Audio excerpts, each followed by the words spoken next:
Pendant des années, le Zimbabwe a été ravagé par les violences politiques. Des violences conduites la plupart du temps par les partisans de l'homme fort du pays, Robert Mugabe, contre l'opposition.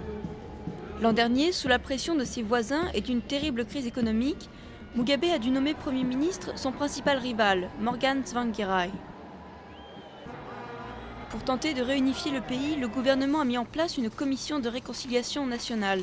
Son but, faire témoigner les victimes et confesser les bourreaux. Nous sommes des constructeurs de ponts. Pour construire ces ponts, nous devons créer un environnement favorable dans notre société pour que les gens commencent à parler des tensions qui se sont créées en eux. Une commission qui n'est pas là pour sanctionner les coupables, mais pour réunifier le pays. C'est un très bon programme qui permet au pays d'avancer.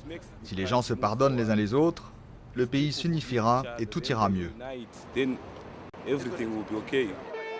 La commission est entrée en contact avec certaines églises, des groupes politiques et même des chefs traditionnels pour faire passer son message de réconciliation. Mais des voix s'élèvent contre cette initiative que beaucoup d'observateurs considèrent comme biaisée. C'est trop politique. Ce programme est mené par des dirigeants qui ont eux-mêmes donné l'ordre de tuer. Même réaction de la part de certaines familles de victimes pour qui le pardon passe avant tout par l'emprisonnement des bourreaux. Thandiwe a vu son mari assassiné par les partisans de Mugabe il y a 10 ans, torturé et battu à mort. Si quelqu'un tue quelqu'un d'autre devant vos yeux et qu'ensuite il marche librement dans la rue, que voulez-vous faire? Les gens ont peur de se faire tuer et l'assassin devient le chef. La Commission peine enfin à convaincre l'Union européenne.